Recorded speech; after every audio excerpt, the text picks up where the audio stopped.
Hi, my name is Robin Pino, and in this video, I'm going to share my essential planning method, which is basically how I have been annual goal setting for the past almost 10 years. So a little backstory. In 2012, I was engaged to be married, and I actually called off my wedding 1 month before. How does this apply to goal setting?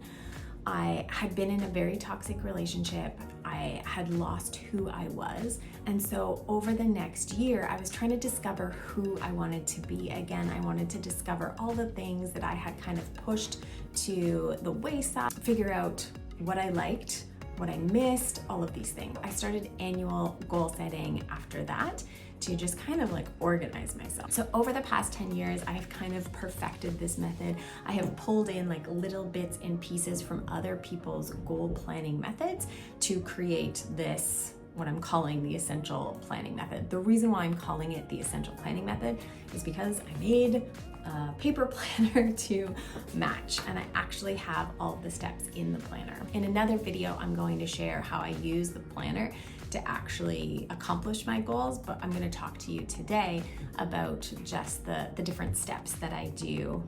And I usually do this at the end of the year. So I'm recording this in October of 2024.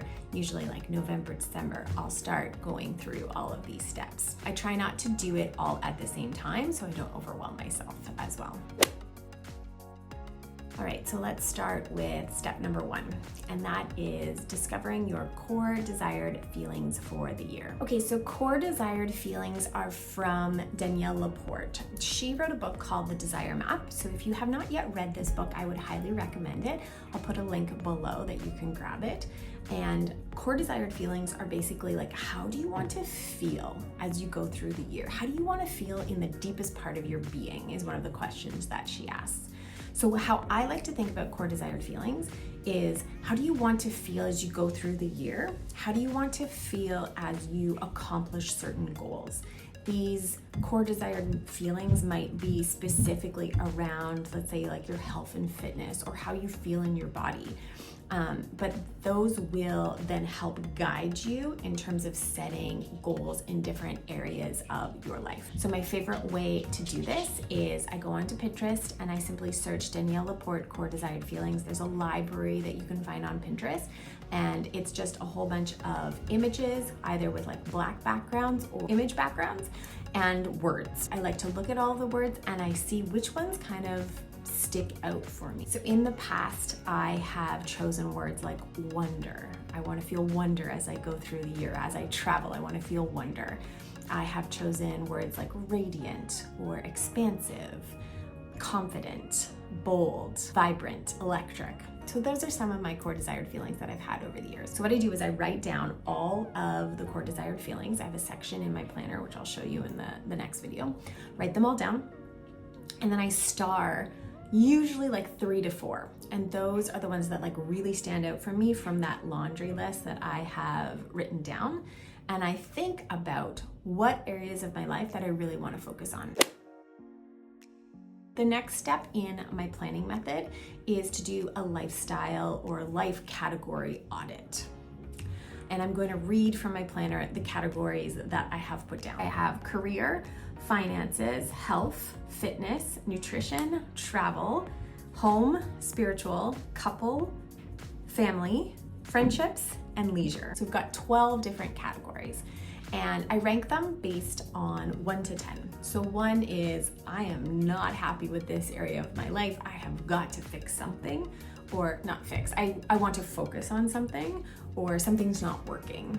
Number 10 is, I've got this area of my life figured out. I am golden. I feel good here. The other thing that I also think about is, on that scale of 1 to 10, I hardly ever pick a 7, because a 7 is like, you don't really care. You're like, it's not really good, but like it's not bad, but like you're choosing 7 because you don't actually want to rate yourself badly in that area.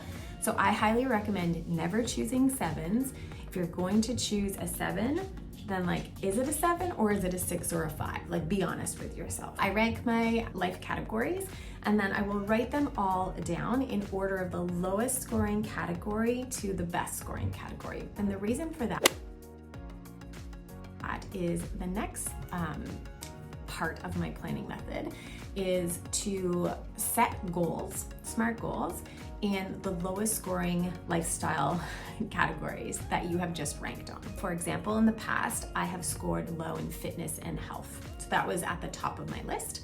And so I wanted to make sure that the goals that I set in those areas were the first ones that I focus on. And the reason for that is if I'm unhappy in one area of my life, if I then focus on improving that area, probably the rest of my goals will be much easier to achieve. And so for example, in fitness, I have wanted to move my body or work out 3 to 4 days a week, do one yoga class, and then do one fun thing like ballroom dancing, and last but not least, walk every day. That was the first goal that I focused on, and that's something that I kind of need to focus on a weekly basis. So I got that out of the way. And then in the past, I haven't been happy with finances or career. So that became the second goal that I wrote down. And then couple, really wanted to focus on my relationship with my husband in the past 2 years. And so that became the next goal. Things like go on a weekly date night, have in-depth conversations, connect with each other on a daily basis. Those are things that I would need to focus on also on a weekly basis. Then there have been times where a lowest scoring category has been around career. For example, a few years ago, I decided to take an online crypto course so that I could learn more about blockchain and cryptocurrency, and that allowed me to actually transition into a new industry, into the full-time job that I have today. And so that's kind of how I have focused on low scoring categories and getting those kind of set up first before I focus on the rest. So the next step in my planning method is setting goals in all different life categories or lifestyle categories. So I have a section in my planner it's basically like a grid with all the categories labeled out, and then I can write down goals for each of those categories. The reason why I do that is I just want to focus on different areas of my life. I like variety, and I want to make sure that I'm improving and optimizing my life in all different areas. The next step is to then map everything out in a calendar. So sometimes your goals will be time bound. So let's say I want to launch a 2025 planner. I want to launch this probably around October or November. So in the next section of the planner, there is a calendar grid. So all the months are listed down. So if I have a specific goal that's time bound, I will put that in a specific month. So the things like health and fitness or nutrition, those are constant. And so those won't actually be I don't need to achieve that by a certain date. But if I want to launch a planner, I need to put that in October or November. If I want to write a book and launch it in September, I want to put that in September. The reason for that is then my next few goal setting methods is reverse engineering. So if I know when I want to achieve something, I can reverse engineer my goals. All right, so the next step is to then set out your monthly goals. So in the planner, in my next video, I'll show you exactly how I do it, but I have different month spreads, and then I have the weekly spreads. So on the month spreads, what I'll do is I will write down the goals that I want to accomplish that month. And when I am taking a look at then reverse engineering, I will do brain dumps. Sometimes I do this outside of my planner. I will do a brain dump. I might do it in my notes app, or I might do it just on a piece of paper. There are note sections in the planner that are great for brain dumps as well. And I'll write every single step I need to do to accomplish a goal. And then I'll look at how many steps there are. Let's say there are 9 steps. That's perfect because I can break that down in groups of 3. That's 3 goals for 1 month, 3 goals for the second month, 3 goals for the third month. That means I need 3 months if I'm only doing 3 things a month to achieve that goal. And then I map it out in my planner. So let's say I want to achieve something in September. I've got 3 things I need to do in August, 3 things I need to do in July. So I will write those down in July. So when I actually get to July, I am reminded that, oh yeah, I want to do this by September, but I need to start in July so I don't overwhelm myself. So that's how I reverse engineer monthly goals down to only 3 things a month. And then I take a look at the month when I get to that month and I see what do I have going on, what life things do I have happening, what couple things, family things, career things, and then when can I actually accomplish those tasks. So I set that out on a weekly basis. And then when I do my Sunday planning, so every single Sunday I sit down with my planner, I do a brain dump, I look at my monthly goals, I look at my weekly goals, and then I map those out by day.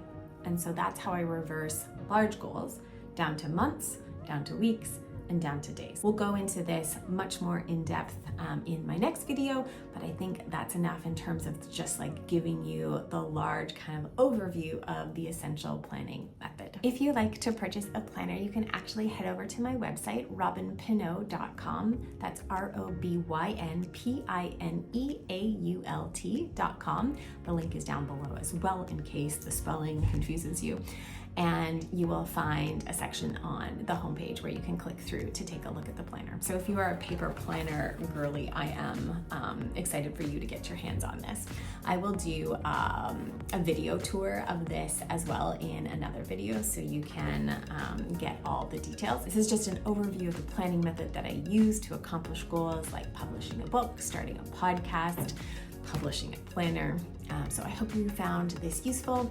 If you would be so kind to like and subscribe to this channel so you can get more tips and tricks around goal setting and organizing your life, I would be very appreciative. Hope to see you in the next video.